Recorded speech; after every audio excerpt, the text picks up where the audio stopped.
The side kick, or yokogeri in Japanese, is one of the most devastating kicks that we have in the martial arts. It's also one of the most underutilized kicks. So in this video, I'm going to take you through a couple pointers to help you make the most out of your side kick. And we're getting started right now.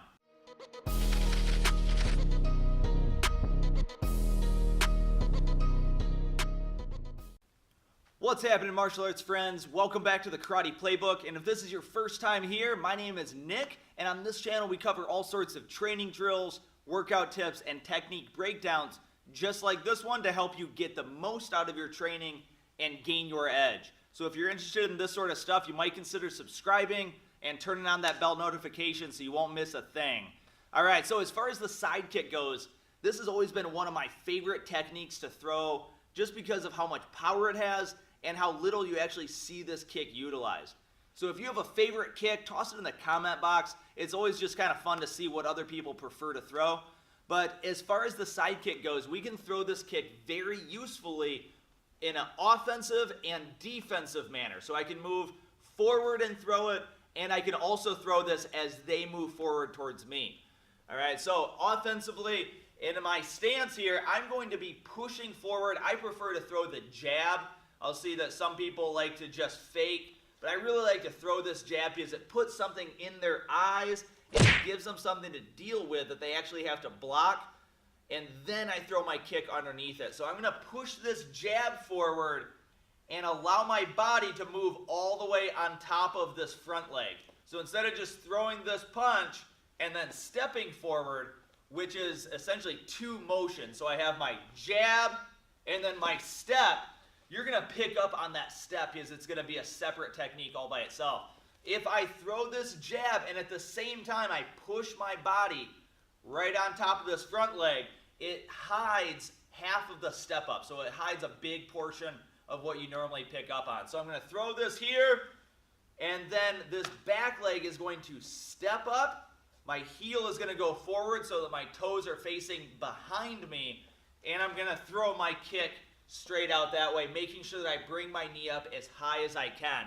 So one of the ways I like to train is if you actually have one of these Plyo Boxes or plyometric jumping box.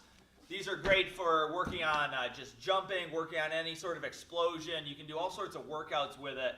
And I really like this one because it's made of foam instead of a wood. So a lot of them are made of wood or like metal with a rubber coating. And if you fall or you hit your shin on it, you're going to remember it for a while.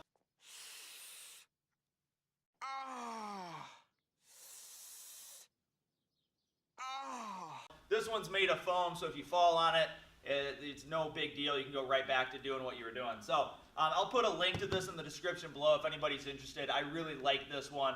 So another really cool thing is that this can go to 3 different heights. So it can go low, middle, or high, depending on what you're training. So if I just put this right here, as I shift forward, I'm going to slide up, again, making sure that my hips are going forward, and then I'm going to pull this knee up as high as I can. So I want to make sure that my knee is tucked up as high as I can in front of me, so that as I'm throwing this, my heel is the thing that they're having to deal with. So if I only bring it up a little bit, they might run into my shin. If I bring it up higher, they move forward, they're going to run into my actual kick. All right, so as I throw this, I'm going to shift up, bring my kick up, throw this out, and then come back, hoping to keep my head as upright as possible. So as we throw, we don't want to lean away because it's going to take a lot of weight and put it in the opposite direction, most likely causing you to fall off balance. So as I move forward, I'm going to push in, step up, kick out, and then come back just like this, really working on that knee chamber height.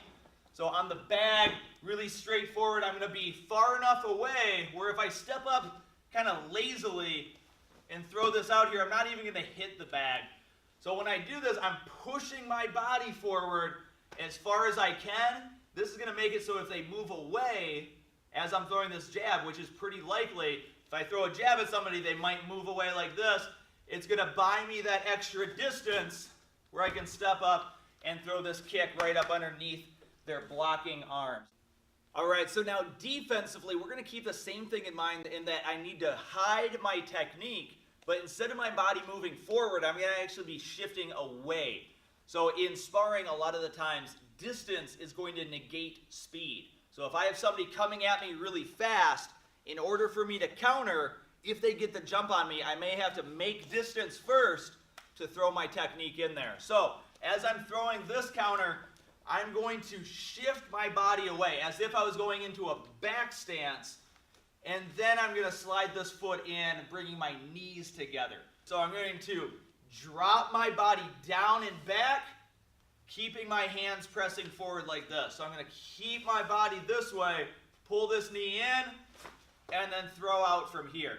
So on the bag, we can actually work this really close, and just like I said, sometimes we need to make extra distance before we actually throw our counter because if they're coming at us super fast. So on this, I'm going to actually step away, pull this up, and throw my technique out.